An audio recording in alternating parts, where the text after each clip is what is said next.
Move on to Capital Projects Fund. There has been a change since the last time y'all saw this, and that is just the certificates of obligation proceeds will be $20,500,000. That includes the capacity for the fire station. That's the only change since the last time y'all have seen this. And, excuse me, Tuesday we will have, the bids are due 11 o'clock Tuesday morning, so we'll find out exactly what interest rate we get, and then Tuesday night, Mark McCliney from Samco will be here for y'all to authorize the debt issue.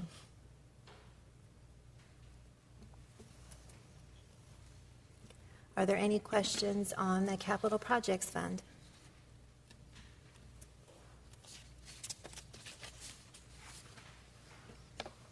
Okay, that brings us to Debt Service Fund. I know Gabe's mentioned to you we had really positive results. We had a really good write-up from Standard & Poor's. We are maintained our AA stable status, so that's really good news for us. Let's see. On the debt service side, there aren't any changes since y'all saw this last week. We're able to issue those certificates of obligation and keep the debt service, the debt service portion of the tax rate just very slightly under the current rate.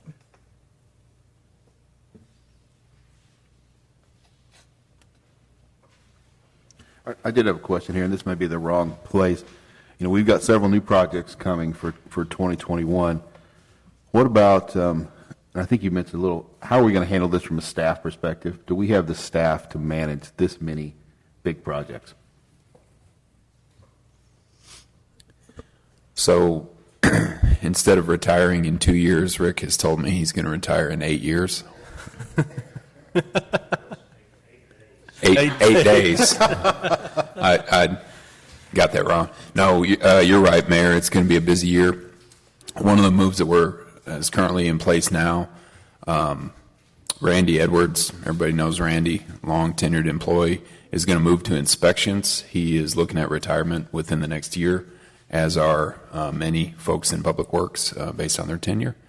So we'll have 2 dedicated inspectors.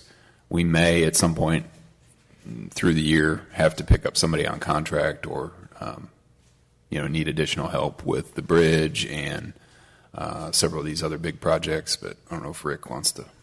Yeah, I would just add, Gabe and I have talked about as we estimate these projects for construction, that we also include funds under the bond money to fund inspection, so which may be in-house, or as Gabe said, may be contracted out. So we'll be able to cover inspection portion of those projects.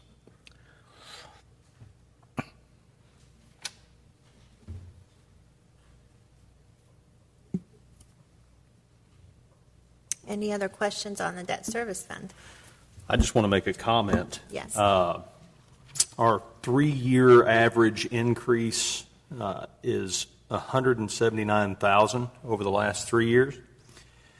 So we are significantly under the average in increase this year at $128,000, and we are capitalizing on more opportunity with a small amount of increase, and I just want to recognize that. I want everybody to know that's not an easy thing to do, and it's balancing what we have left in our capacity, watching what we're dropping off, and capitalizing on market conditions that are favorable, executing bonds in favorable markets. All of those things working together allow us to do that sort of thing, and we can't do that unless these folks are watching.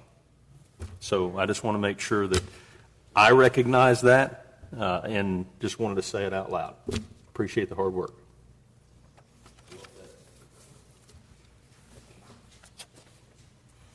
Okay, if we don't have any questions on debt service fund, we'll move on to general fund.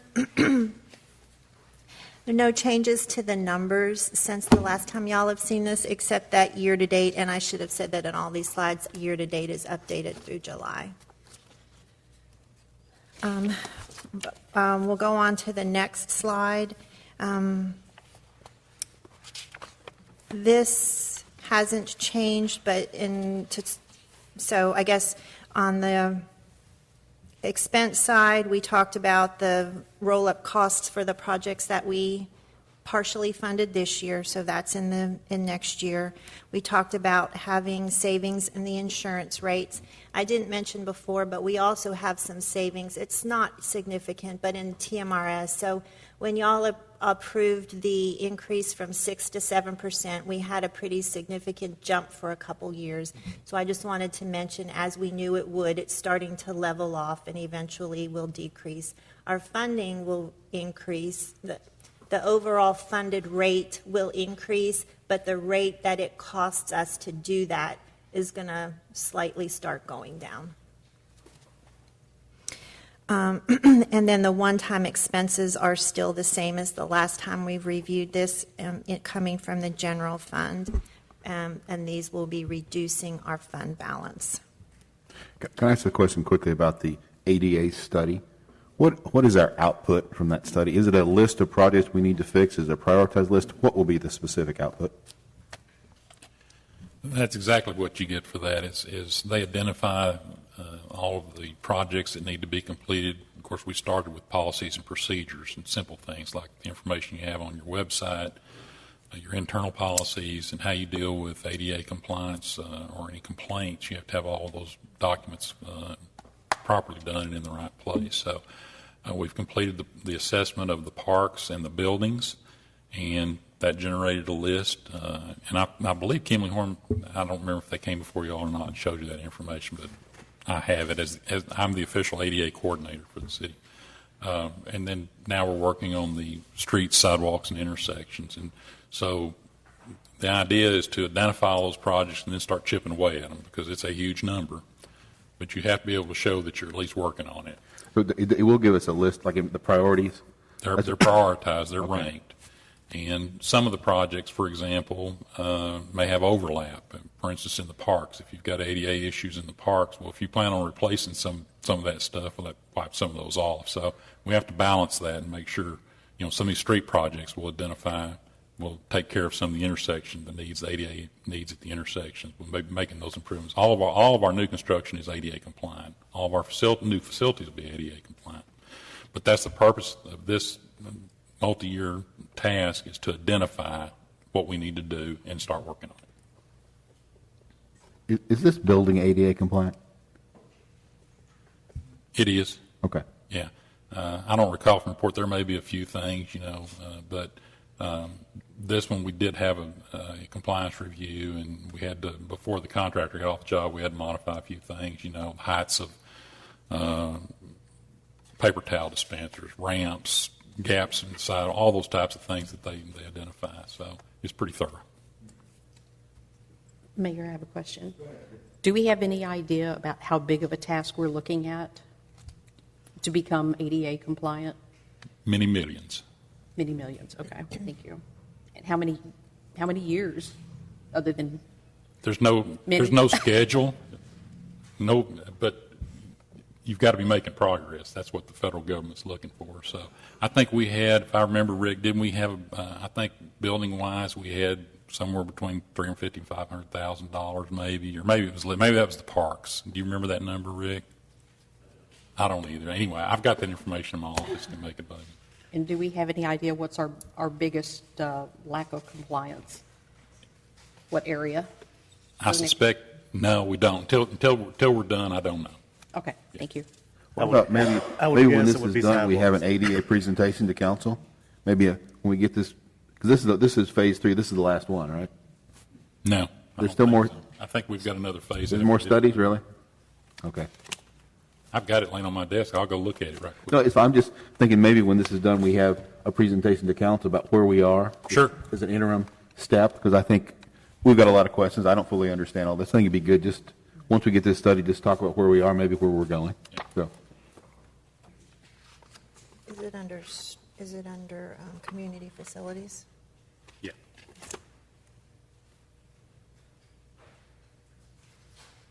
So after Phase 3B, we've got 2 more phases, which would be sidewalk evaluations, and that's going to be split up into 2 phases, too. We just did that funding-wise, split it up funding-wise. If I were to take a guess, Rick, the sidewalk project is going to be the most expensive for the city. You remember you just approved a contract with CDBG, the county, to do just one little stretch of sidewalk, $400,000, so I'm just trying to get you that. Yeah. Yeah, a $10 million number would not surprise me. So I guess I was thinking we could start making a list and just start knocking them off. You know, what's the highest priority, and we start slowly chipping away. Yeah. I think the priorities would be neighborhood to grocery stores and neighborhoods to schools. Okay. Kind of. You know, somebody brought up the intersection by, or across the street, the apartments where they go over, they said, why ain't that finished there yet? I'm like, it's just, that would be half Fort Worth and half us. Oh, wow. Yeah, I mean, you're right, there's a lot. But yeah, I want us to look at, just make a plan, I guess. Start looking at it, chip away. Okay, so the proposed budget was based on the no new revenue tax rate, and that's what that is, but we're going to talk about the rate at the rate that will generate the same amount of tax levy in our long-range financial plan here in a minute. I did mention last time we talked about this, but I did not have the detail for you. When we added the management analyst for the building department and inspections, we funded that by increasing fees.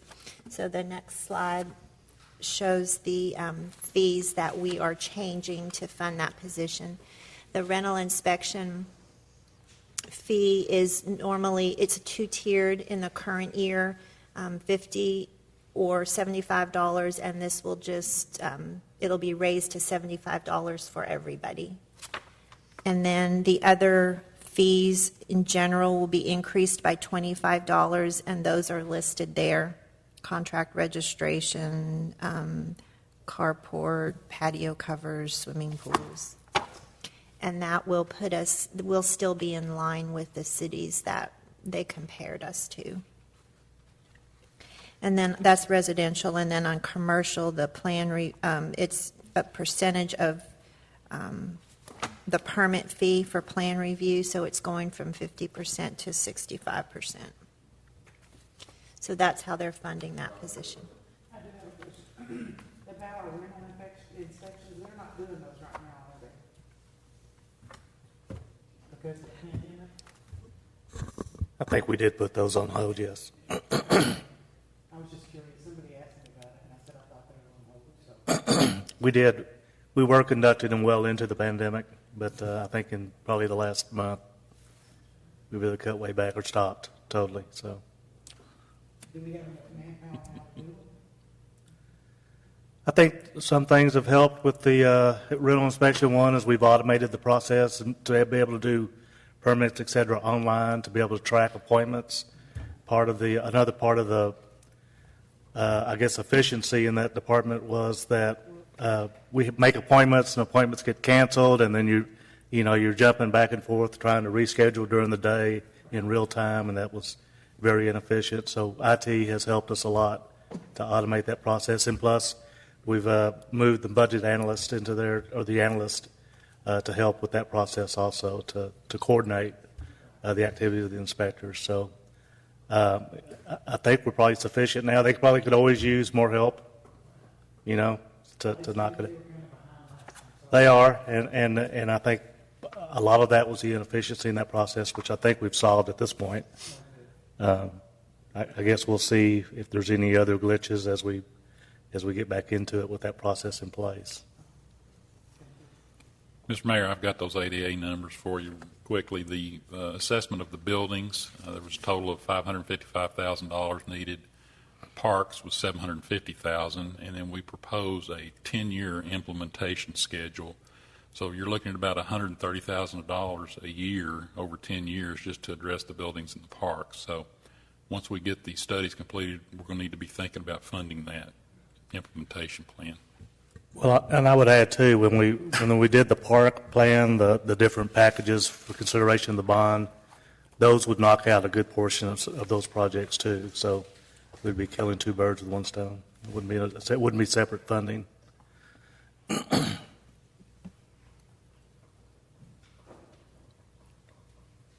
Okay, the next slide is a new slide that you haven't seen, and this just lists the different tax rates.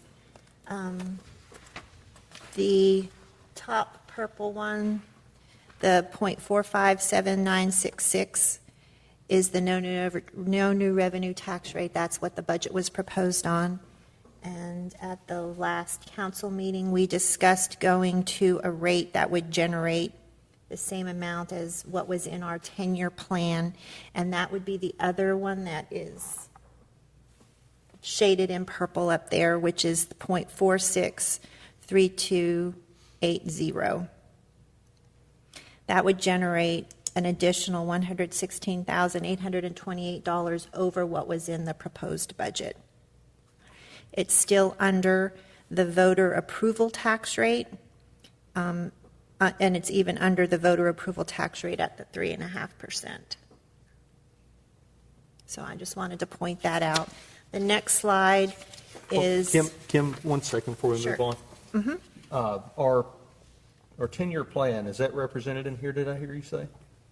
Our tax rate, what it would be if we were on our 10-year plan? The 10-year plan, What's the revenue and what would the rate be? I guess I don't understand your question. The rate that would generate the tax levy in the 10-year plan? Yeah, so on the 10-year plan, what is the revenue showing on the 10-year plan for this year, this fiscal year? Budget. $10,185,294. And is that broken up between debt service and On the General fund? 10-year plan, it is. and what is the The General fund. 10-year plan has $6,249,000 as general fund, and debt service, $3,935,000. So the breakdown, according to the 10-year plan, is not exacted, but the total tax levy is. And so when we calculate the debt service portion of the tax rate, we can't set the INS tax rate for any higher than what is actually needed Right. in that fund. right? But we can set the rate to fund the general fund at what we desire, Yes, as long as we don't exceed the voter-approved rate, correct. You could, but you would then be required to have an election. that's correct. So just to be clear, what you're proposing in this budget, what staff is proposing in this budget, $6,169,567, right, in this budget? Yes, that was the proposed budget. And what we all approved as a council in our 10-year plan is $6,249,000.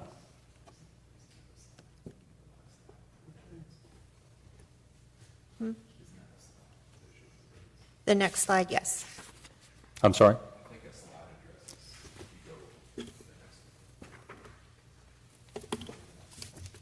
Did I speak too soon?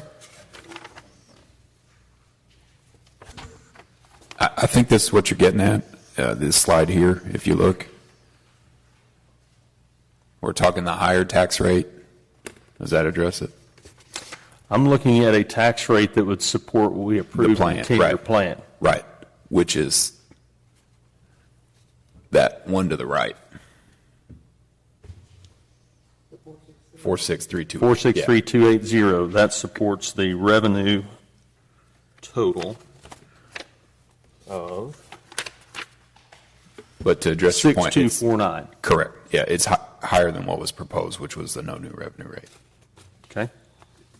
All right, I just wanted to clarify that. Yeah. Thank you.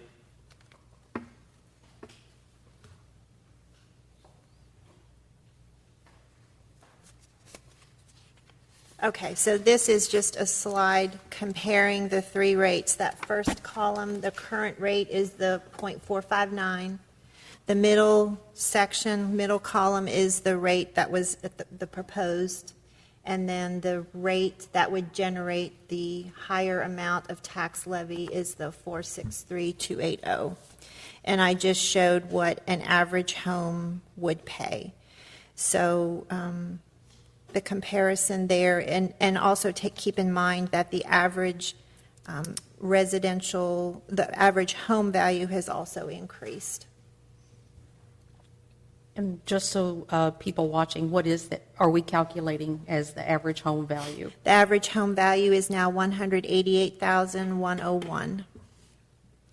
That's up about 6% from last year. The average home value was $178,105. Thank you. So the difference would be the increase would be about $4.49 a month at the higher rate. And that's just on the city taxes, that's not on the ISD, the Tarrant County College? That's correct. And That's everything else. just the city levy. Okay, thank you. So that would generate a total of 100 and what difference, or additional income, revenue? 116,000. 116,000. And what will we do with that the additional general fund. 116,000? That brings me to the next slide. I know Kim is already way ahead of me. She always is, I know. So the proposed budget did not include any adjustments to the pay plan. We had talked about doing a one-time in January of next year. But if we had the additional $116,000, staff proposal is to pay for an adjustment to the pay plan of 3%. And let me tell you how we can get there. We had a positive operating imbalance to begin with of the $97,000. If we add the additional tax levy, we would have $214,613 in the general fund to fund that. A cost of a 3% in the general fund would cost $323,046. So we have a difference there, the 323 to the 214. But what I didn't elaborate on in our first budget workshop regarding the general fund, we talked about having insurance savings. We do have insurance savings of 69 of it was actually 100,000, but it was more like 170,000. But there was another caveat to Senate Bill 2, and that so Senate Bill 2 was the legislation that was approved that made all these changes to the tax rate. Remember, I talked to you about how we had different tax rate calculations, and the names of the tax rates have changed. Well, one of the other points to Senate Bill 2 was that we cannot reduce the compensation in this first year for public safety.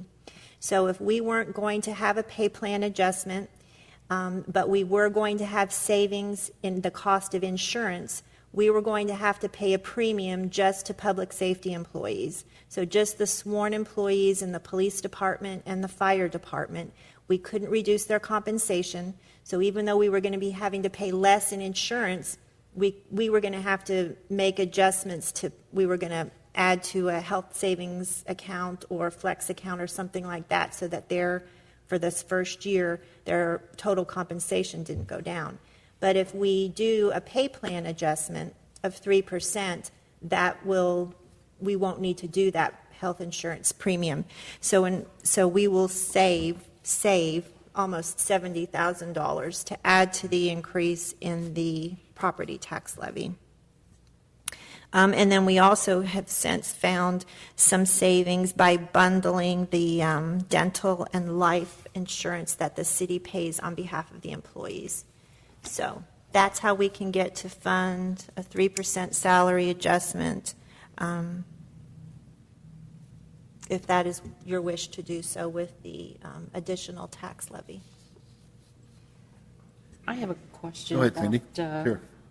Is your light on? Yeah, I'm on. Okay. I have a question about the salaries. I was looking through here, and I noticed that the General Administration Department has a 7% increase for their salaries. Inspections and code is 14%. I believe fire is a 1% increase in salaries. Police Department is a 0% increase in salaries. Those aren't actually salary increases, so the one in the building inspections would be the additional position. It would be the analyst position that was added. In administration, there was also an analyst added to help Janice, and she works part-time with Janice and part-time with Mary in Public Works. And that was the reorganization that was done when economic development was reorganized. So we lost that position, and those duties were added to Keith. And then the rest of the savings funded the analyst position that works for with Janice and Mary. So those aren't salary increases, those are just the positions. In fire, the increase would be due to the partial funding in the current year, and we will have full funding next year for the firefighter that was added and the emergency management coordinator. So that's why you see an increase in that. Well, I'm looking on for the budget. Uh-huh. For example, on page 30 of the workbook that we were given. And it's showing for 2021, even though we still have 10 people for 2021, as well as 2019, 2020, there's still a 7% increase, and that's the increase that I'm talking about. Right. The increase is that in the current adopted budget, there was no analyst. There was no analyst. But I'm talking about for next year's budget. The increase is comparing the adopted budget to the proposed budget. The proposed budget includes funding for an analyst that was not included in the adopted budget. That change was done during this current fiscal year. Okay. So all of those departments where there was some sort of an adjustment made, you'll see an increase, even though it's not a result of a salary increase. It just has to do with either full funding of a position that was only partially funded in the current year or some other adjustment that was done mid-year. Okay. Does that make sense? Yes. Okay. Were there any other departments that you had questions on? Well, I just looked, like the library had a 4% loss for the proposed budget for 2021. So it works both ways. I mentioned possibilities of why there'd be an increase, possibilities of why there would be a decrease. We had quite a few retirements this year, and people that retire usually are at higher salaries. And if we have someone that was hired in at the entry level, then you'll see savings because we're budgeting then a full year at a lower amount. Okay. All right, thank you. But I'm happy to go department by department if you've got other questions to No, I just explain. noticed some discrepancies, and, we were talking about a 3% overall, and I was a little confused by the 7 and 14%, and a couple of departments where we had a negative in a few departments. And, with police and fire and public works being our most important, they had, 0, 1% increases. So. Right. And the departments where you have more turnover, you're more likely to see the negative.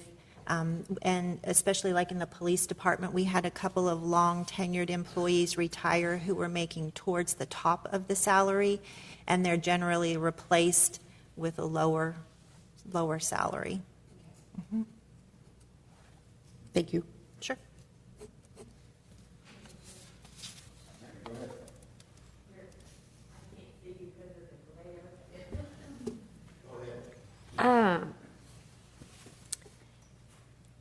I just want to make sure I understand this correctly. So if we were to do the 3% pay plan adjustment, which would equal $323,046, that would require us to raise the no new tax rate that we had discussed using Yes, that ma'am. It would correct? be an increase to the proposed budget, which it'd be higher than the no new revenue tax rate, but lower than the voter approval tax rate. Right. Now, it would be a one-time expense. No, this would be ongoing. Oh, so this would be just giving everybody regular raises. Right. This would be instead of the one-time adjustment that we talked about last meeting that we were thinking we could do in January. And if we were to do a one-time, in the calculations that were made for that, would that come close to the same amount as if the person got the 3% throughout the year? I mean, would that be the same amount roughly for each employee? It would be slightly lower because there are some departments that have other other forms of compensation. Like, for example, I'm thinking the fire department. They have automatic FLSA overtime. So a one-time adjustment would not affect that, but adjusting the overall base salary would affect that. So,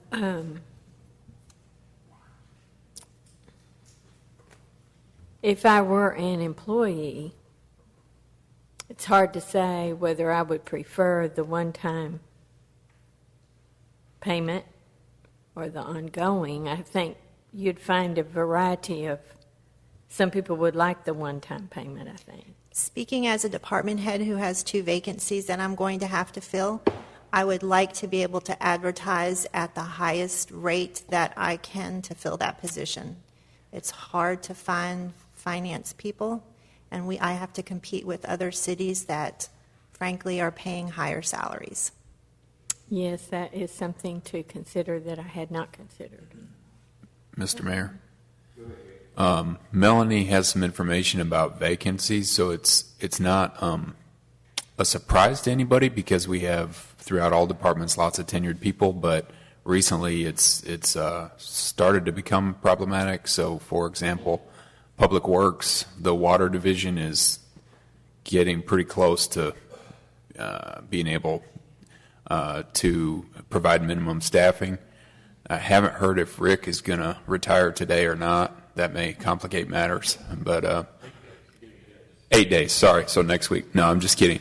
But part of the reason, based on the feedback from our last meeting, if the council desires to go with a higher rate, the more we can stick with the salary plan, the better and more competitive we'll be in the long term.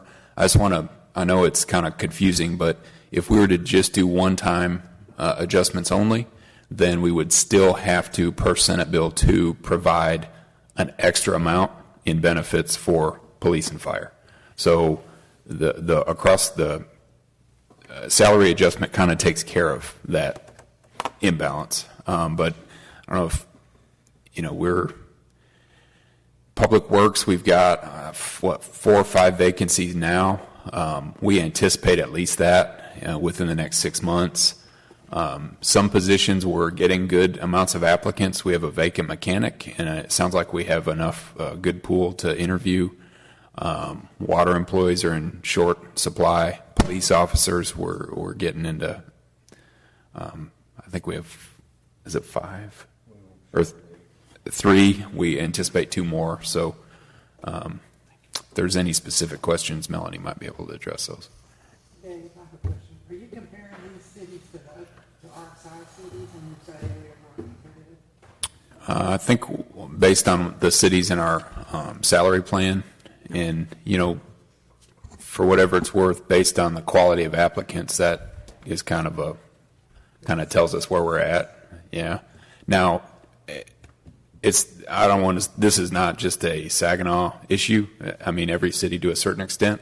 I think our situation's unique because we have so many long tenured employees that are pretty close to retirement. In a couple of positions, like police and water, you have 2 factors. That is, people leaving the profession, whether retirement or leaving completely, and you also have less people going in. So, we all want good people, and that's where we're at. You still going? Yes, I see now why we would rather have the monthly increase throughout the year. And I'm probably not unique in this philosophy, because I went into this year of our budget as wanting to keep this tax rate as low as humanly possible because of the pandemic, and many of our residents, I'm sure, are facing financial difficulties. So we have a balancing act to do, and of course, wanting to be able to help our residents as much as possible. Then we also need to retain our staff, attract new employees. That we are in a pretty dangerous situation now with water department and police, I think, are the two most. That we don't want to ignore that.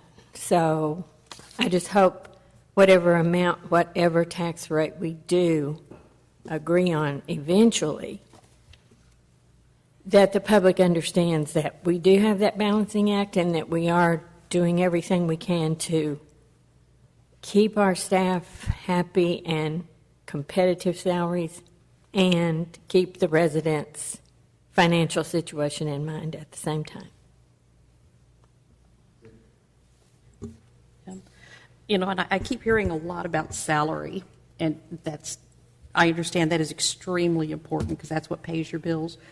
But what sort of comparison have we done with cities our size in the state of Texas with the benefits package? And do we have any idea about what our benefits package is compared to them? Because when I was working, you guys have one heck of a package. I mean, I wish I could have had something somewhere even close to what you guys have when I was working before I retired. I also think that package could be very attractive to candidates as well. So I think I don't know how hard you guys push on that, but Melanie, you want to that's speak? something- Yeah, Melanie, you Melanie want to might speak be to able some of to that? address that. I mean, it's listed on everything that we send out to the employment now on our job posting and everything like that. So we do offer the insurance, to offer the first day, and we do pay the full amount for the employees. And then that 365 is something a lot of cities don't do per month. And so it's just, we've got 16 vacancies right now, and we had 18 resign just from October to now. And then we had 3 that retired. We have 7 more that will be retiring within the next 6 months that we know of, possibly more. So, I mean, the benefit package is great. But as far as the salaries, we're not up there with the salaries, and we're having a hard time trying to fill those positions. And one thing I might add is that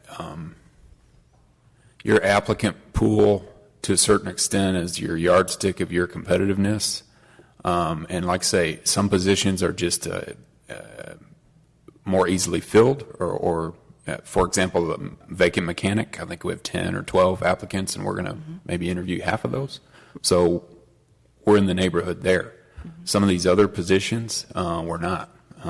And that's an indicator of the market and where we're at. So probably since the last salary study was conducted, 2017, to your point about similar sized cities, I think that makes sense, except that for us, our competitors, if you want to call them that, are other cities. So a city in, say, East Texas, Kilgore, for example, just popped up in my head, maybe similar size, Saginaw. Not the same dynamic. We're not competing for the same people or quality of people. For better or worse, probably for better, DFW is, because we have so many incorporated cities in our metroplex, we're all fighting for good people. So, some of the top end cities that happen to be bigger, Coppell just popped up Chief Spears had a flyer from Capel a few months ago, and they're paying very, very well for firefighters. And there's different philosophies. You can pay to keep people, or you can kind of pay to keep them for a certain amount of time, and then you grant or understand they're going to leave. So I don't think there's a right answer other than you have to be market competitive, and there's a balance every year.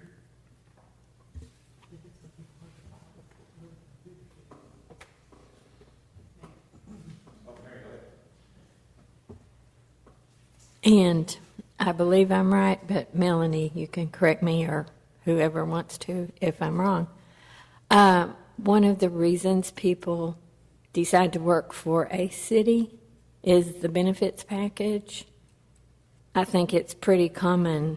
They're pretty much the same throughout this area, that cities do offer wonderful benefits packages. And Saginaw is not out of line of what other cities offer in their benefits package. Is that correct? Correct. One thing I might add, too, we've kind of talked about it, but really pleased that Melanie, the insurance committee, our new broker, they really shook some trees, and we got really competitive proposals. So we're looking at changing to Cigna this year, but really good savings and also for the long term. So we've, on our expenditure side of the equation, staff's done a really good job of trying to rein that in and be judicious about things given the circumstance. Council, other questions? Just a few. Sure, Patrick. So just with respect to the overall rate, the rate options that are in front of us, I just did a quick test against the $6,249,000 that's in our plan. That rate to support the $6,249,000 would be a 0.461579, which is about $37,000 less than the 0.463280. So it's raising the proposed rate of 4.57966 to 4.61579. I don't think it would be a good idea in the environment that we're in right now to raise the rate more than our plan. I think that if we raise the rate to our plan, we're sticking to our plan. So my comment here is that we stop our considerations beyond the 4.61579 that supports our $6,249,000 plan. Right at $6,250,000, really. So if we adopt a rate that generates $6,250,000, then we are sticking to our plan. And that is more than what staff is proposing. And I'm all on board with adjusting salaries and compensation to maintain marketability. I think that Gabe is exactly right, that the barometer of how competitive you are is not the result of a test to the market. It's a result of how many applications you get. If you're not getting any applications, you're not competitive. So if we have areas where it's easy to get applicants, then we know that we're competitive in those areas. If we're not getting applications in areas, then we know we are just not competitive. So we need to give staff flexibility to be competitive, and we need to be paying attention to what staff is telling us they need to be competitive. That said, I think that there are other things available to us in tools that would make us more competitive. Some of that would be flexible work hours, flexible office locations, adopting into this new norm of being able to telecommute. I don't think that we have the processes and controls in place to effectively manage that right now. I think we need to start working in that direction. Part of that is establishing hardware and software policies and types and systems that allow us to control those things. An example given would be I would call it a stockpile of laptops that are equipped with software that can tell screen time. It can tell what apps are being used, how much time you're spending in an application. Those are definitely key data points that managers would be able to use to determine if people are actually working when they're at home. I think that if we are to go that direction, we're going to have to spend some money. We're going to have to probably increase our capital costs in the IT department. And quite frankly, it might include a new person who is essentially the telecommuting police for the city that is able to reach into those softwares and those systems to determine who's working and who's not working when they're telecommuting. But I'll tell you that COVID-19 has brought about a culture in corporate America that we're not going to reverse. We're just simply not going to reverse it. And it's not just cities that are facing it, it is private businesses. And private businesses are having to adopt cultures that, quite frankly, they didn't want to adopt. There are companies that they have been around for years and years and years, and they believe that their most productive workforces are sitting in an office. And now they're finding out with certain processes and controls, they're actually getting more productivity out of their employees because they're able to work in environments that they're comfortable in. And I think that if we step up and invest in those areas and create those opportunities for our employees, that enhances our ability to be competitive. We can't do that with fire and police. I certainly wish we could figure out a way for you guys to fight a fire from your house. I don't know that will ever be possible. Maybe with drones. I don't know. Maybe in the future there's something there. But I just think that we have an opportunity right now with this changing corporate culture, both in public and private sectors, to make that investment. And I think that anything that we approve above what staff has recommended should be invested in that, to take advantage of this time and in this place, modify what it is that we do and how we approach our employees to maybe open up that opportunity for telecommuting and open up the opportunity for flexible work hours. That's a whole host of things that we can offer every employee applicant that comes to us that we're not offering them today. We're adding to our offerings. And it's not, an enhancement of an existing benefit. It's a brand new host of benefits. So those are my thoughts on that. Mary, go ahead. Sorry, the glare is really doing a number on me. I appreciate Patrick's comments, and he has some good ideas as usual. But I would like to point out that a plan, not trying to be argumentative, is a plan. And a plan is subject to change. And the very definition of plan would incorporate the ability to do so. And the other thing I wanted to point out that's similar to what I pointed out last year, and once again, I went into this process. I am not budging. I'm keeping this thing as low as possible. But new information has come to us about our staff. Alarming new information. And if we were to adopt the 0.463280, that compares to the proposed rate of 0.457966. Those two rates would be a difference. The higher rate would be 83 cents a month higher.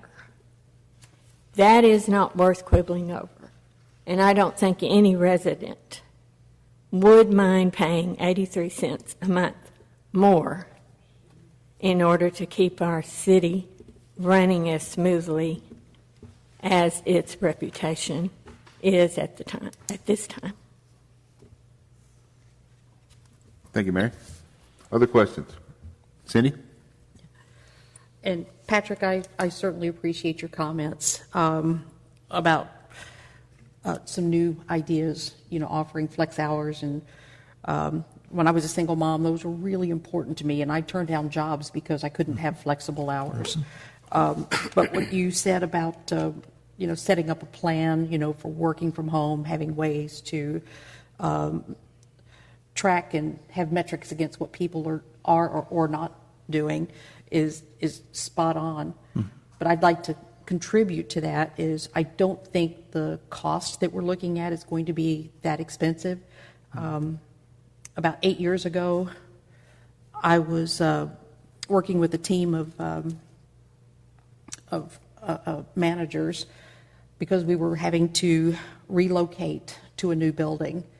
And I was surprised at the cost of putting an individual in one office without their salary was $1,500 a month.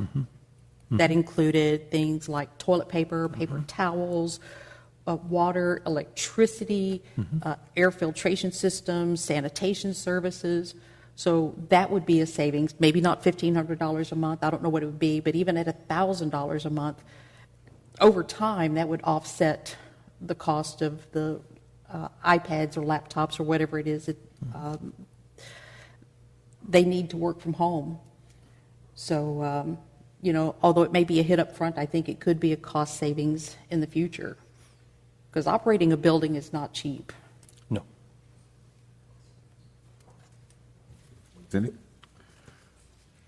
Mr. Beasley, I haven't heard from you. What are your thoughts? I just want to know, what was your tax rate that you proposed?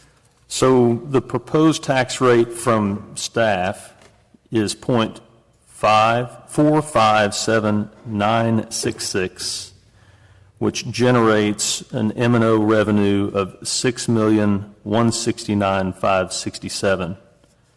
And our plan rate would be .461579 to generate $6,249,000, which sticks to our plan. That would generate an additional $80,000 of revenue.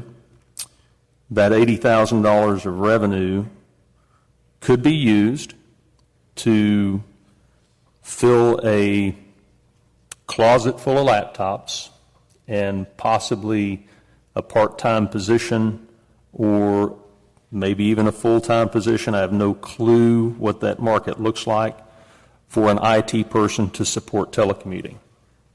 And that, I think that would give us a whole host of opportunities to allow additional benefit to employees.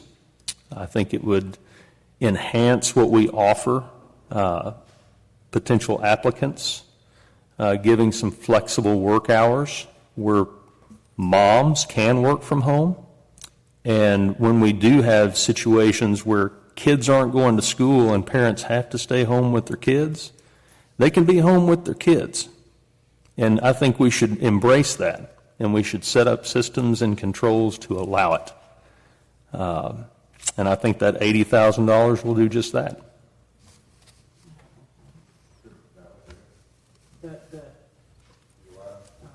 Excuse me.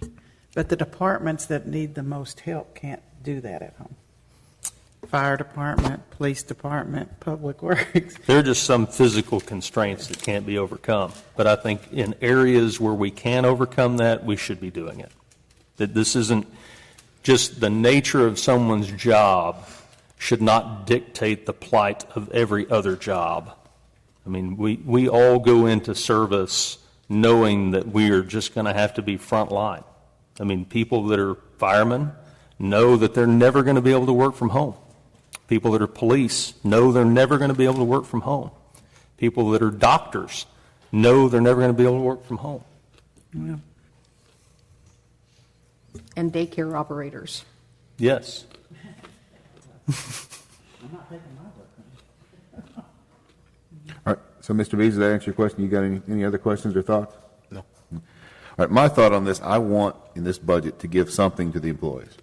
1%, 3%, I think, two, they deserve, one, they deserve, but two, I think we need to start slowly ratcheting up our salaries, as we mentioned, to get a little more competitive.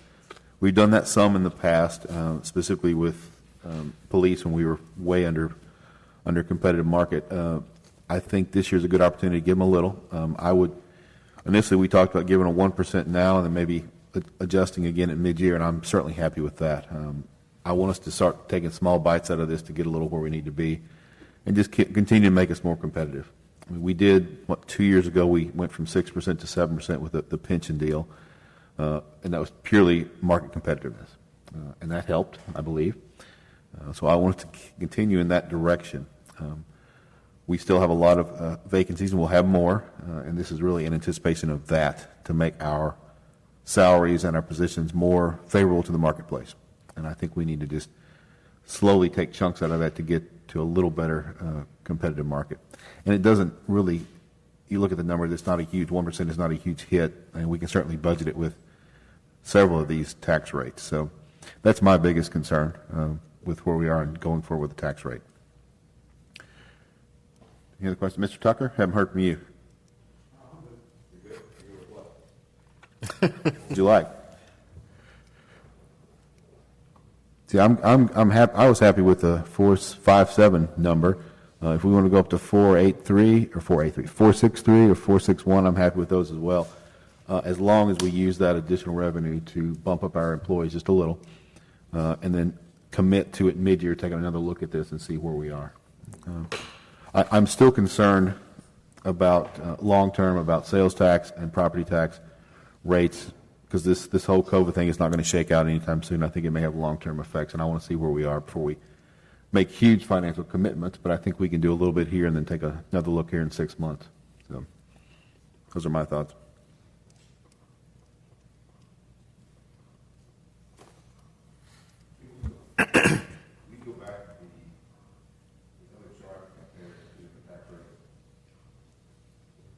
Will you go back to the other chart? No, it's a slide that has that one. There you go. So current rate is 459. So we've got a lot of options.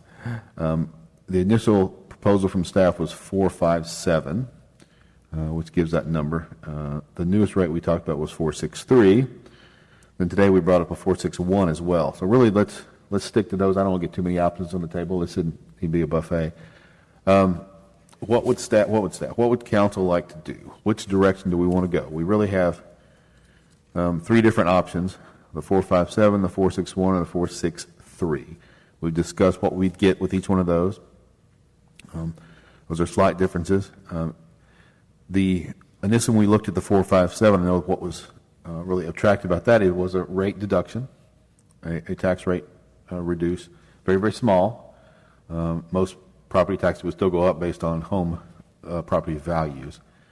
But that was, I know we talked about this saying, let's keep the tax rate as low we can, especially if we're going to go next year for a bond election, which is still on the table, not sure, but that's still an option. So that was that thinking behind the 457 number. 463 was another option based on it's below the 3.5 limit from the state, but it still raises some things enough to do, as Kim mentioned, a full 3% raise to the employees. And the 461 would give us sort of in between. Would give us some money. Would give us definitely enough for a 1%, or then whatever we wanted to do with that additional revenue. So, Kim, any other facts and data we need on this before we hash out a decision? Any your thoughts on these numbers? We'll make it work. We'll make whatever work that y'all wish to do. Okay. I will say that we will, so on Tuesday night, you'll vote on a proposed rate. Now, if you have a definite decision and you know the rate that y'all are going to propose, then that's what we will advertise in the paper. Otherwise, we can use the same tactic that we'll just do the no new revenue tax rate at the 3.5 and advertise that. But if y'all have a decision and actually know the tax rate that you want, we will publish that, and then from there, we won't be able to adjust it. We would have to start the whole process over. Yeah, I'd like us to have a tax rate coming out today. I think that would make sense and give staff some time to put this stuff together. Anybody has any quick questions? I have proposed we take about a 10-minute break. We'll take a 10-minute bio break, and we can chew on some of this while we're taking a break. So we'll be back at 9:25.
We're back in session. Oh, right on time.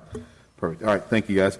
I forgot to mention earlier, thank you so much to staff for all the work you put into this. Kim especially, but the whole staff has done a lot for this budget. I appreciate it. I did not express that earlier, and I apologize. Working on a Saturday is another thing, but just a lot of prep work goes into this that we don't even see. I mean, these books, it's a massive amount of work, and the council appreciates it. Thank you really for the work you do to get this budget to this far. So thank you very much. Okay, going forward. So we're on tax rate discussions. Excuse me. We have a few options. I want to know where the council thinks. My goal today is for us to walk out of here with a tax rate that the council can live with and we can vote on Tuesday. I think we're very close. I think we can get there.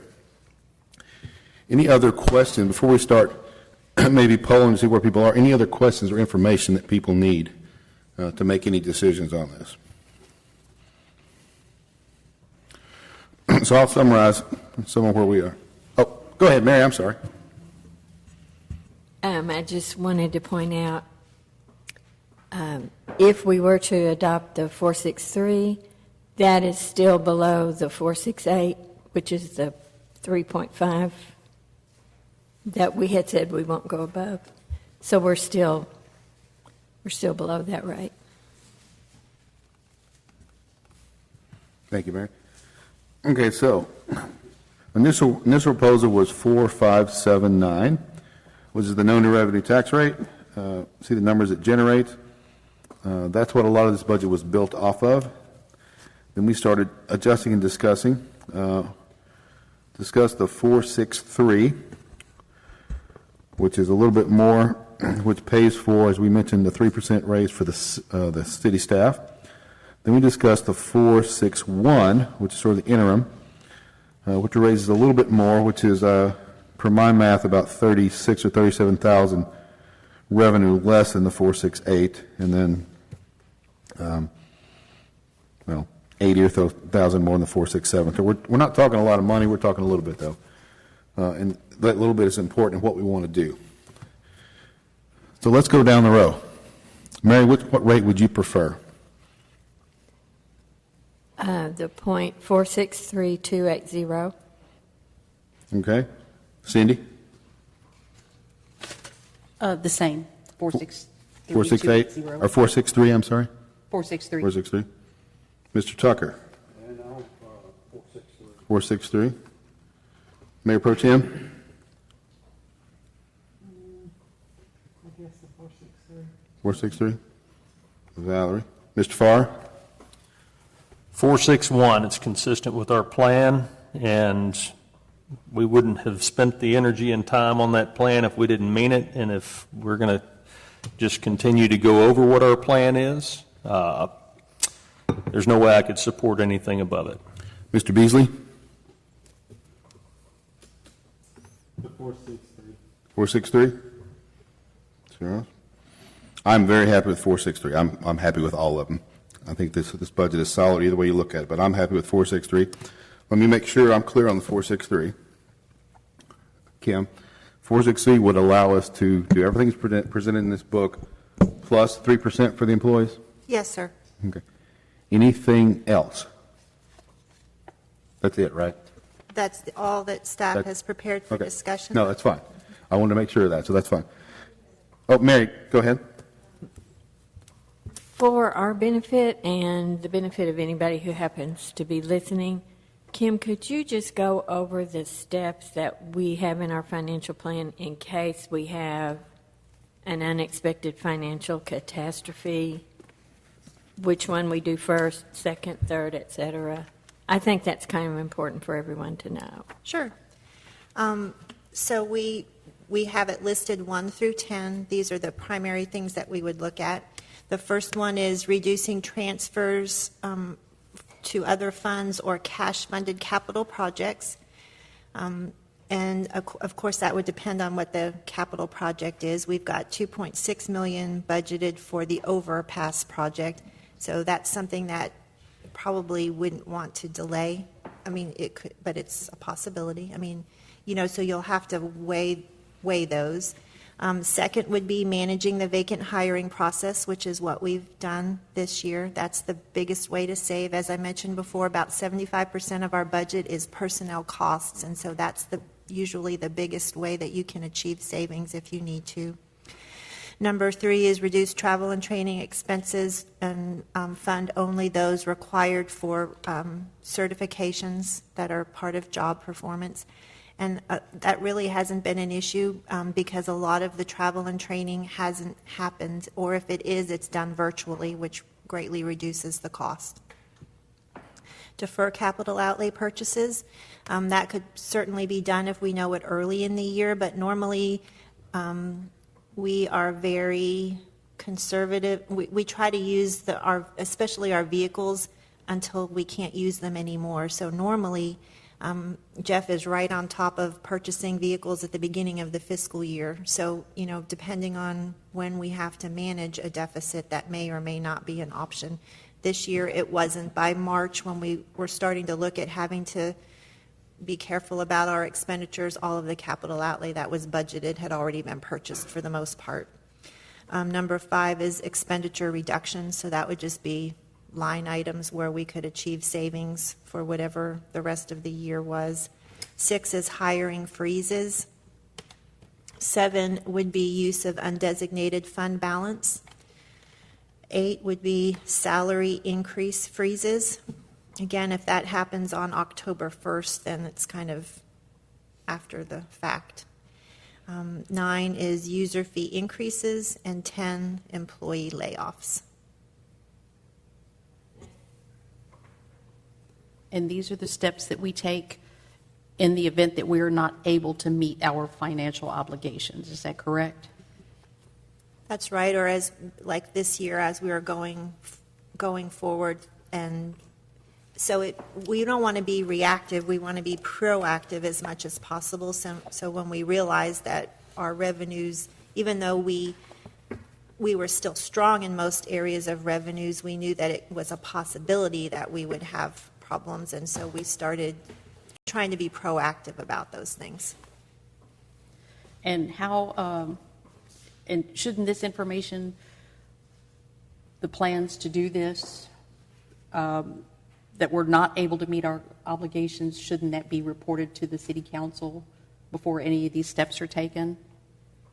That's not, I don't think that's specified in the financial management policies. The manner in which it'll be reported or the timing, I don't think is addressed. I think the council would like to know that these happen before they do happen and why we think we're not going to be able to meet our financial obligations. Because the last thing I want, even though we furloughed some employees, they're still dependent on these jobs as well. Like to see if there's other options that are available. Mr. Mayor, Oh, sure, Gabe. I just have a comment on a separate issue to Councilmember Farr's report. We spent a lot of time and effort into putting the long-term plan together, which I think we need to stick to. It sounds like it's the council's desire to go a slightly higher rate, which we'll work with. Going into future years, absent, really, I think the only thing that would change our maintenance and operations dramatically in future years would be like a bond election. So, for example, if we built new facilities that required more staff, that would require M&O changes on our tax rate. But I'm happy to account for in future years, the delta we're looking at being above to stick to our plan because I think it's important. We different topic for a different day, but I hope that once things normalize in the future, we can get back to our bond election discussion. I think with our hitting the market just right with some of our projects now, it's going to add to the excitement when people see some work being done. As luck may have it, TxDOT is going to overlay 287, so I think half our city will be under construction at spots between McElroy and 287 and Old Decatur and all this. But anyway, people will see with their own eyes that things are happening. Much like St. Thomas, he didn't believe it was real until he saw and felt. But anyway, I just wanted to throw that in. Thank you, Gabe. All right, so any more discussion? I think we've got a plan going forward with 463,280 as our tax rate for 2021, the 2021 budget. What next? Kim, what's next on the agenda? That's all we've got. Get out of here. That's all we got? Oh, Valerie, sure, go ahead. We were going to talk about concerts in the park and stuff again? We can? Okay. Go for it. Okay. Are you on? Huh? Are you on? Is your light on? No, I don't like being on that speaker, but Can I okay. ask a budget question real quick? Oh, you got a question? Charles, So with this adopted rate that we're going with, that's going to give the 3% increase to the employees? Yes, sir, the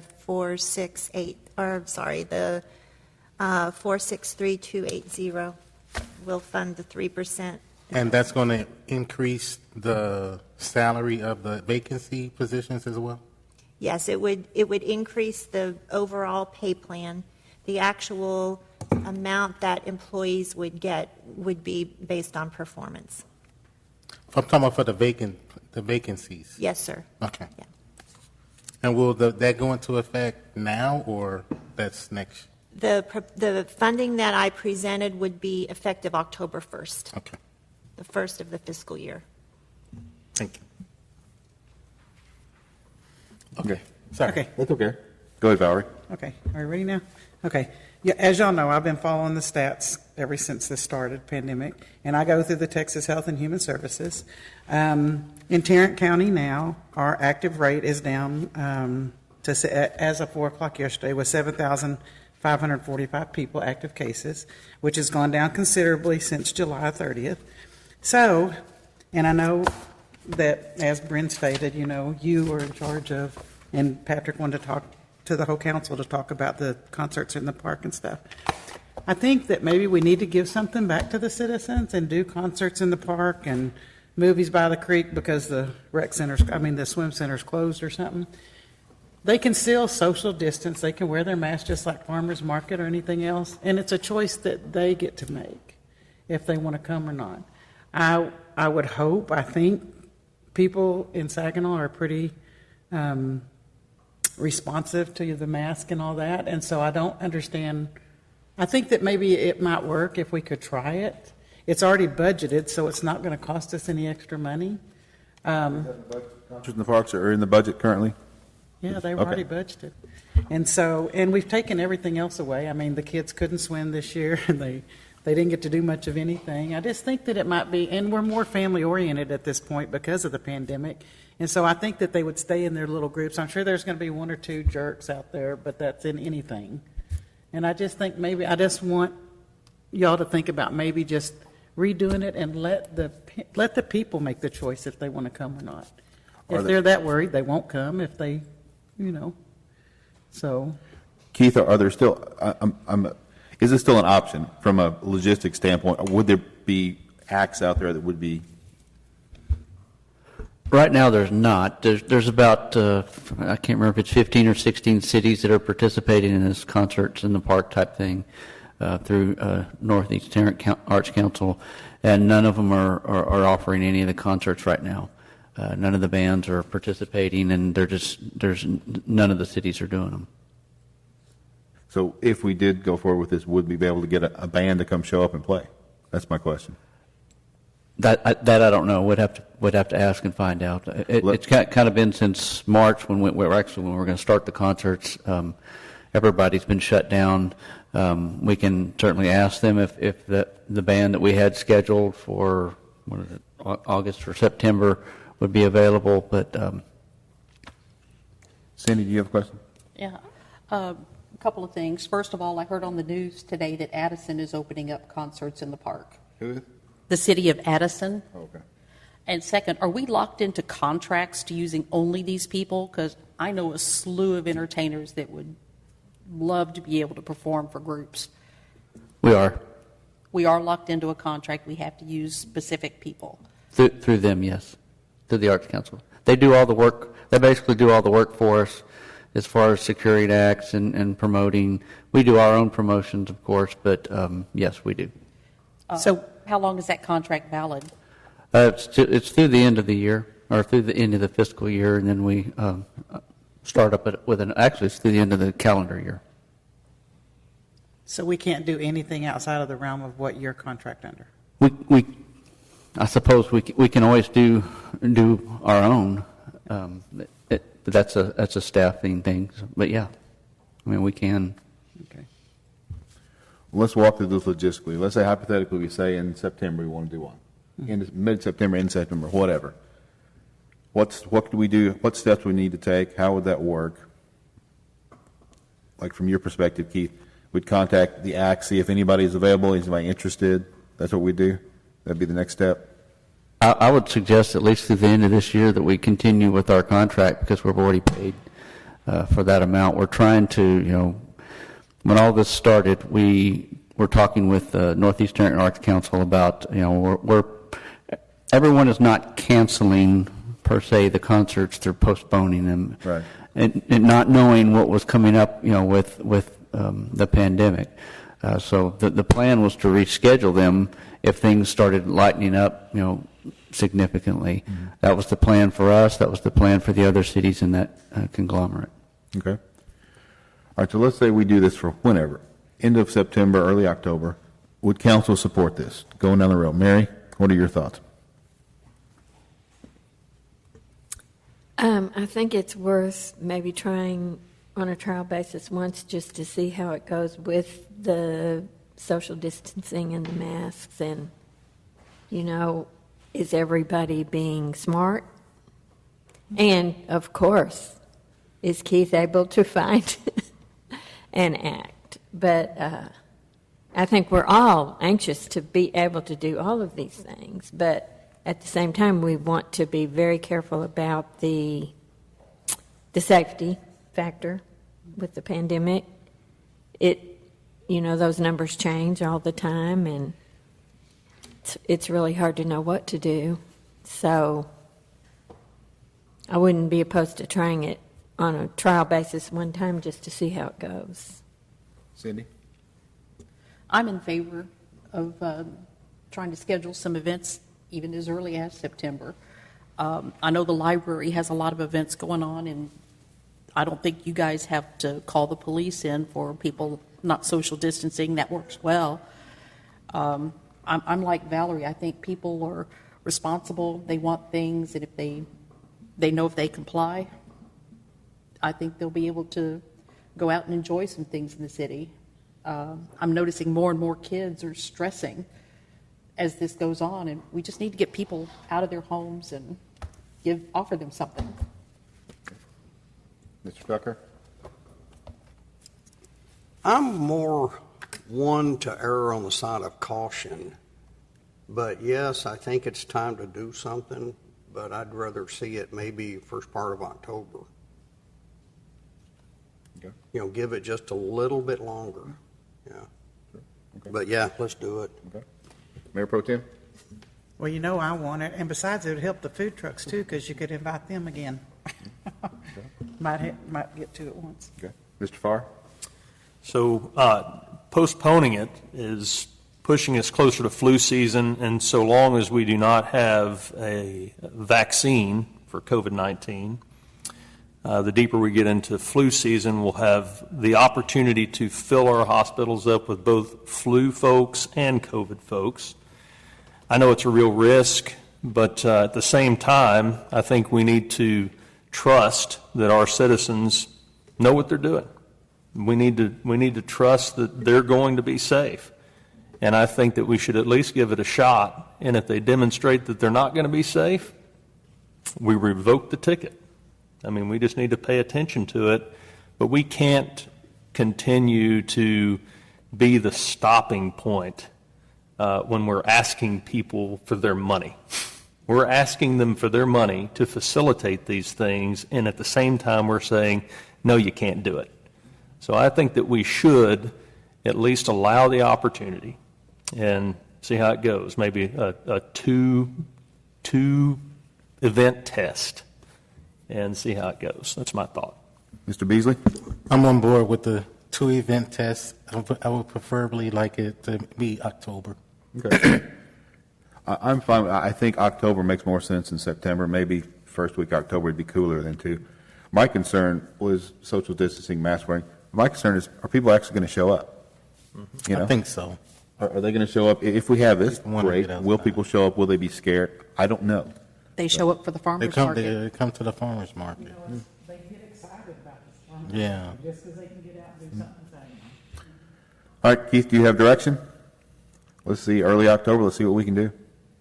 you might can persuade them to say, hey, we want to be leaders and, you know, start something up. Okay. Okay. Other issues, other things we want to bring up. This is a good time. We've got a little time here. This is a good question.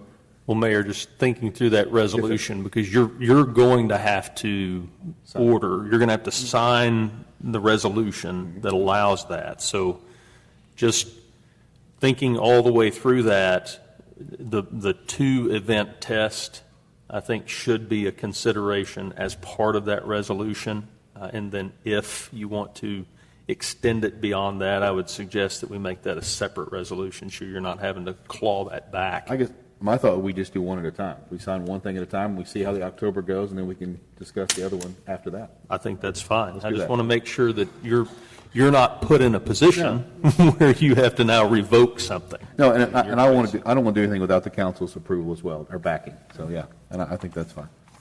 Gabe, does that make sense from a logistical perspective? Yeah, I just had one comment.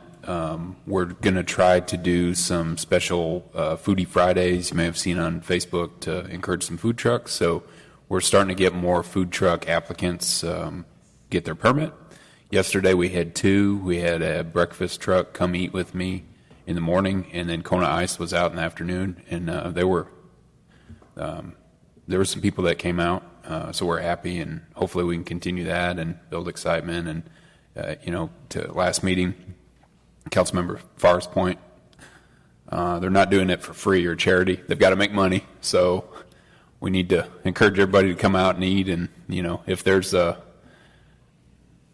money to be made and hungry people, then we'll see more food trucks in the future. I do have one other question.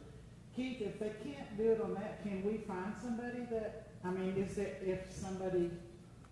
if there's a band that's willing to do it, to try it, can we do that or not? We can, it's just, funding, getting the funding for them to play. We've already committed the funds to the concert series, but if we do something on our own, we can. It's just a funding thing. Maybe we can get somebody that's, no. And Mayor? Well, let's have Keith look into this and come back to us with a report to see where we are. Oh, yes, ma'am. Cindy. Yeah. And, from my personal perspective, since we are, have already prepaid, I guess, this agency, could we also consider things like maybe movie in the park instead of a concert in the park? I mean, it could be any sort of event. Just something. Just something. I have lots of movies. Kid-oriented, I got them all. Wouldn't cost me. Okay, so I think we've got direction on this. I think Keith is good to go. He'll come back to us, let us know.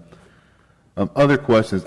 I did have one budget type question. This is a little odd. Well, not odd, and it's for the chief of police.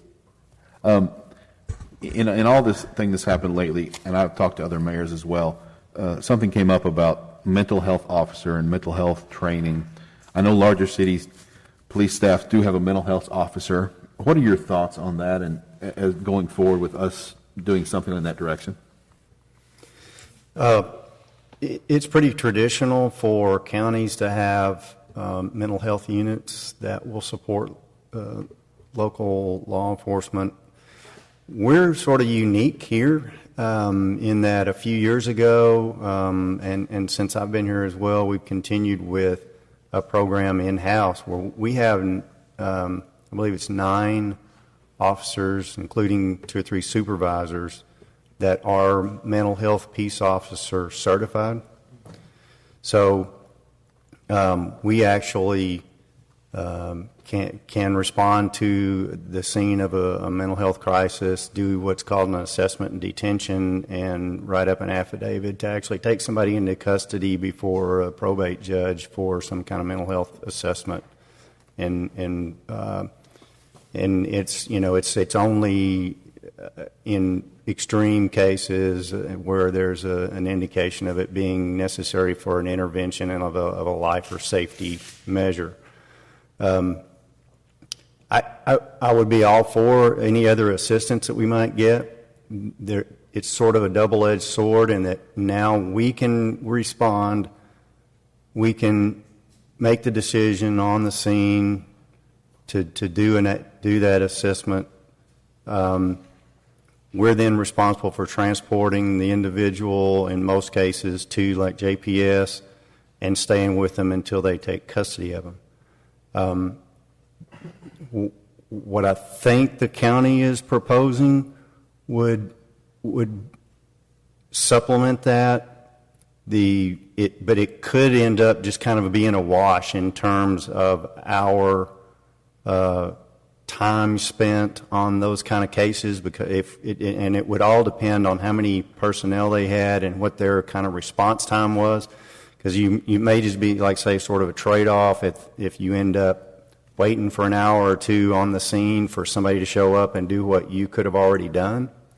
But we do spend a lot of time on those mental detainments, and they're becoming more frequent. I asked for some statistics the other day in regards to the numbers that we've got, and I've got that. I would more than happy share that with the council, and so you can kind of see where that's headed. But I believe that we are already at a point for this calendar year that would be in line with the totals for most other years, or at least an average going back about 5 years or so.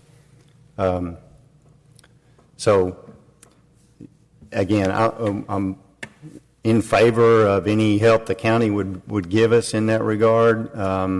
As to whether it would benefit us tremendously or not, I think it would in some ways, and again, it might just be a trade-off in manpower in others. You're saying the county program would be more of an intake facility than people going out, but I don't have all the details yet. I guess my bigger question was, what can we be doing as a city to bolster our strength in that area, or what should we be doing? I think the biggest need is, in fact, probably just access to mental health care and mental health follow-up care. And so if that program would help in that would be a tremendous boost for the citizens and the people in need of that. Our part of that is limited, but I know the stats show that 1 in 4 people at some time in their lifetime will have a significant mental health issue that they need treatment for, and most of those go undiagnosed. So if we could participate in something that enhances the first step, at least access to the mental health care, it'd be very beneficial for the public. And I think then in the second part of that is just having follow-up care to initial assessments would equally as beneficial. Mary. So is part of the police academy training have a unit on mental health, on the ability to spot a mental health issue in a person that is being seen by a police officer? Yes, there's academy training. There's also mandated training in additional certifications that you have to take, and each training cycle there's some sort of mental health or crisis intervention type training. The mental health peace officer certification, though, is a much more in-depth, advanced course than what's the general criteria. And do we have any officers that have that certification, that advanced certification? Yes, and that's what I was referring to right up front. We have, I think we have 9 officers on staff right now, and 3 of those are supervisors that have that certification. And is that a very big budget impact to allow that training? No, it's not a huge impact at all to allow the training and get people to certify that. Because I think it would be a good idea for every officer, whenever you can accomplish that, to have a goal of every officer having that training, that advanced training. Yeah, I agree, and yeah, that's just a matter of getting it scheduled and training it with shutdowns and whatnot. There's a lot of training has been kind of on hold this year. So we would like to get back into that class particular. Good point, Mary. Cindy? Out of curiosity, what is the age group that seems to have the most problems with, especially during the pandemic? Would that be like the senior citizens or? What I'm seeing from what we're having in our city, at least, is it's a younger group. It's teenagers up through about the age of 25. Okay, thank you. Go ahead.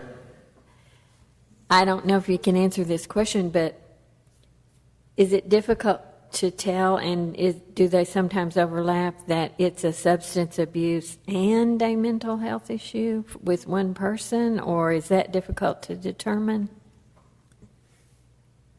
No, absolutely. They are often intertwined, alcohol, drug abuse, either one, and it's really beyond our capability to determine which one is, whether one is a causative factor or a self-medication factor. That takes much more in-depth assessment. But yeah, that's absolutely the case, that there's more often than not, there's drug or alcohol abuse involved in mental health issues.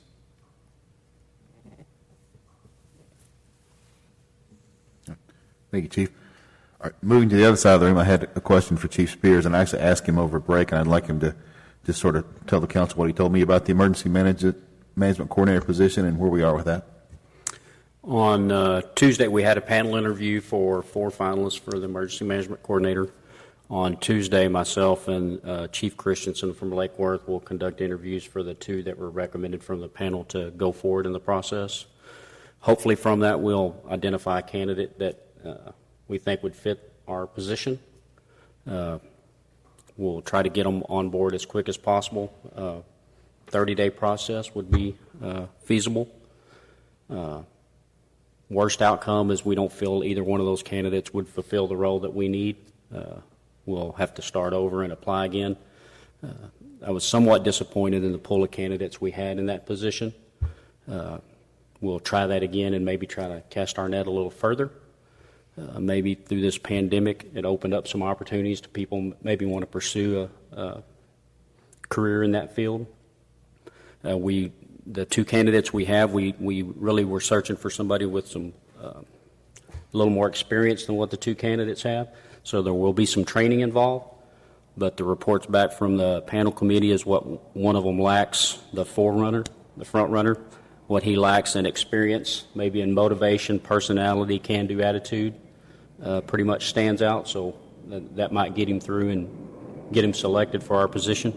That's kind of where we're at with the selection process. So, since we don't have one of those people on staff right now, how do they go about getting that training? Is training like that available within the county, or how would they get that training? They can do that. A lot of it in that field would come from their counterparts, other people. They have a pretty good network of other emergency management people to learn from and to network with. A lot of that would come from that. A lot of it would obviously come from the fire chiefs, what we know in emergency management. The challenge is our time to spend time with that person to get them to that level. But we would certainly do that with a highly motivated person. That would be a little easier to do. But every job in fire and police certainly is kind of learn as you go. You go get your certification, and then you really learn to do the job once you're put in that position on some kind of level. This one is no different. So a lot of that would come from the fire chiefs, and then their networking and actually doing the job and being involved in it. Some of that training would come through that process. Go ahead. But as far as you know, there's not an actual program like that exists. There are emergency management programs and certifications to get. I would have to go back and look at these two candidates. That's what my weekend will consist of, is reviewing their application to see where their training lied. I looked at all the original applicants to see what certifications and stuff they have. They do have some of those certifications, but I'm not sure what level for these particular two. Were you a part of the panel interview? No, sir. The fire chief and myself, the fire chief from Lake Worth and myself will be the final two to interview. We picked a panel, one of them consisting of the police chief, members of each city. There was a 6-panel interview. I believe it was the police chief, the 2 division chiefs from each fire department, the city manager of Lake Worth.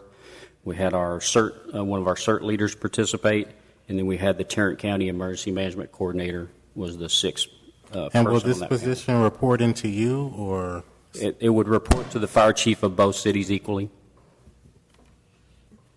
Remember, we're splitting the cost of this with Lake Worth, so. Thank you, Chief. Thanks Yes, for that sir. update. I think we're done, folks, unless anybody has any other budget questions? I have a question for you. Sure. Chief. Just out of curiosity, because of today's times and everything, and I know y'all need police officers and people trying to defund police departments, do you think that y'all will still start getting some more applications because we're like a low-key city? Is that a fair question? Certainly, it's a fair question. I can only answer that by saying that we, right now, I think, are getting the poorest quality applicants out of the ones that we're getting that I've ever seen. And I say by poor, I mean we're not going to hire people that are, the quote unquote gypsy cops or have issues in their background. We're starting to see those a lot. I've received a couple of emails and a phone call from officers in other larger cities as far as away as New York, who are looking to move to this area and just kind of exploring the opportunities that are available. And we actually, I think, have one or maybe 2 of those people in process right now. I'm just doing a periphery background.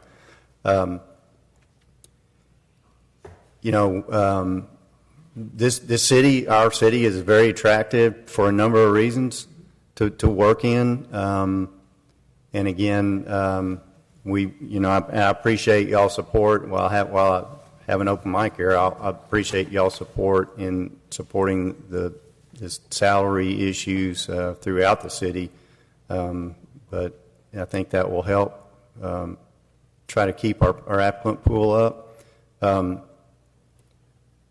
And if I might just expound on the real answer to your question in terms of salaries and things, though, is there's not only the entry point is something that people pay attention to, but how quickly they move through the pay scale is something that we compete with on a daily basis, and we're a little behind in. So what you see in a lot of the departments that we compete with,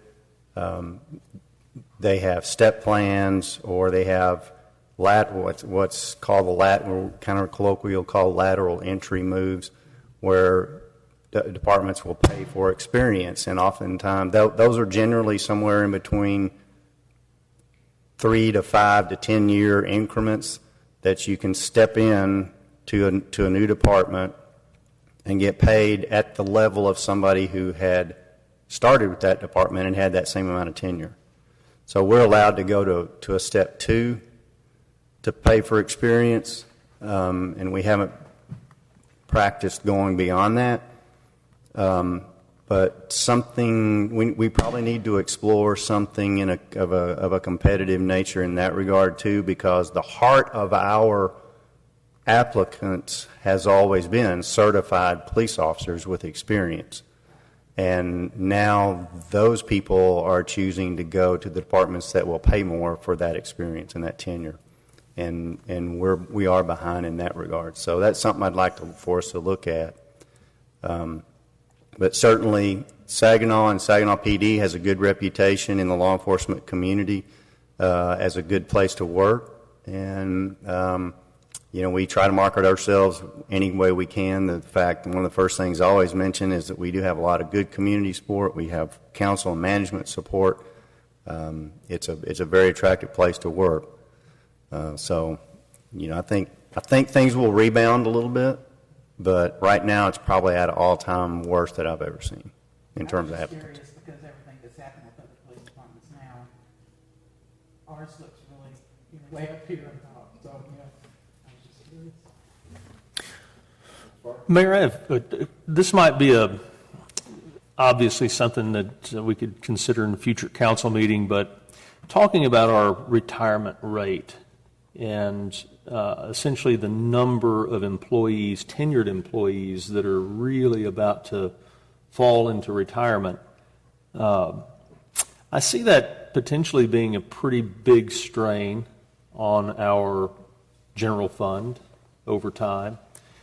Is there a possibility for us to maybe have a training, all of us sitting here on the council, showing us what our 10-year forecast of retirement cost exposure will be and what influences that, kind of the things that would potentially trigger an uptick in our cost exposure? Say we have 4 or 5 tenured employees that retire in the same year or within a couple of years.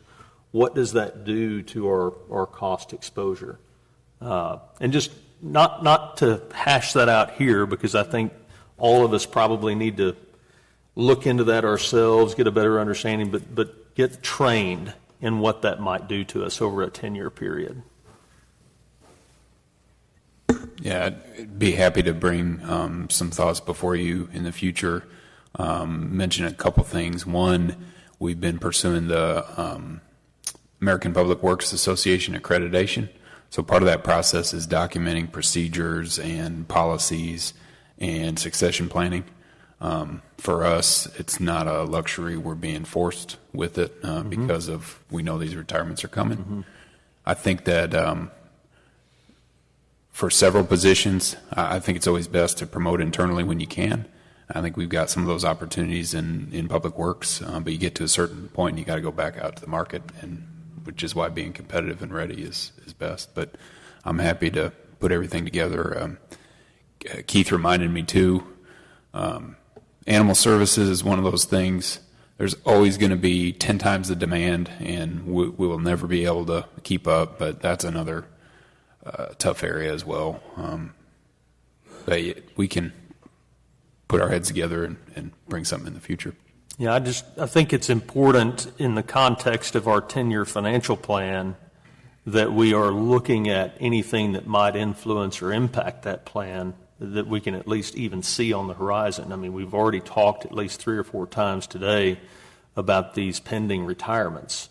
And I would like to feel comfortable that we've considered that in our 10-year planning, especially since the majority of the council right now is to exceed our 10-year plan this year in terms of revenue. I sure would hate to exceed our 10-year plan in terms of revenue this year when we have a choice not to, and then be faced here in the next 3 or 4 years when we don't have a choice. Anyway, thank you. Melanie, what percentage of our workforce is retirement eligible today? 40? Yeah, I think it was a while ago, but we had figured that within 5, it was what, 50? we were over 50%. But today it's about 40, you think, or close to 40? Well, because we've had some that have left, so I know we have 7 that are in January that are going to be leaving, and their years of service are 36, 27, 31, 29, 27, and 35 years. Okay. Can we put a clause in our contracts that they're not allowed to retire ever? Well, Especially the good people? You know, it's funny you say that. So some of the folks, when they retire as employees, I think we'll have to entertain keeping them on contract basis just to keep things going. Have you done something like that? We have, yeah. So to put him on the spot, Randy Edwards, I think next year is going to retire as a city employee, but he's expressed an interest in some part-time work, and so yeah, we'll have to look at that. Thank you.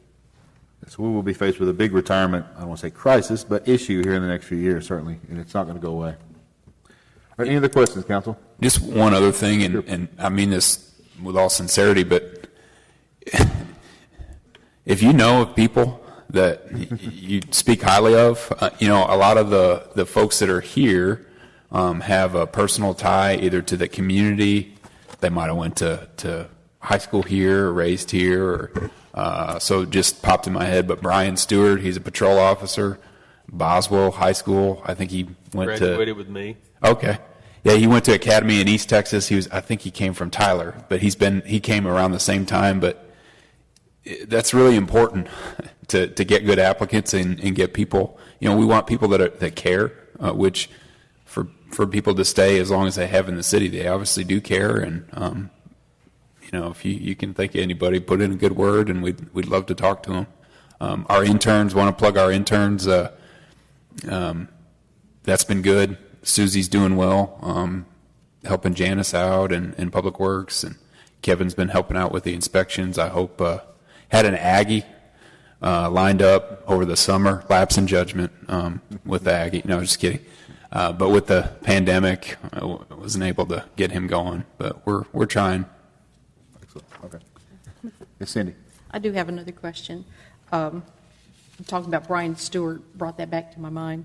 I talked with his stepmom, Kelly Stewart, and she had made a proposal about reopening the Quilt Guild over at the community center. And she proposed her plan to me, and I thought it was brilliant. Can we look at, and so basically what she did was they're only going to allow 10 people at the Quilt Guild, and they go through the list and they call each of their 25 members, and they get the first 10, and they're going to show up for that week. And then the next week they call a different 10 to come in. Can we look at doing something like that for our senior citizens at the log cabin? I talked to Ms. Stewart yesterday. I think their scenario makes sense because it's not public. It's a members-only deal. They also, by virtue of the task at hand, the quilting, they are able to separate, between themselves as well as wear masks. The senior center, open up the senior center for full or even limited use might be a different discussion. All the things the seniors really enjoy doing are very close, playing cards, bingo, the meals. So, but I think within the next couple months, we can definitely look at that, and I think we'll have more guidance from the county as well. Well, I know Christy's very creative, and I'm sure she could probably find some activities that separate them a little bit more. Yeah. I'm just really concerned because I talk to a lot of senior citizens, and as this pandemic progresses, you can hear the depression in their voices, and I'm very, very concerned about their mental health, which is why I asked, Chief Howell what age group was affected. I hardly recognize some of their voices on the phone anymore, and even if, and I know Kelly Stewart also teaches things like balance classes for seniors. If they could have some sort of activity, call 20 people to come in and spread out. I'd just like to see something, and then, again, have a call list.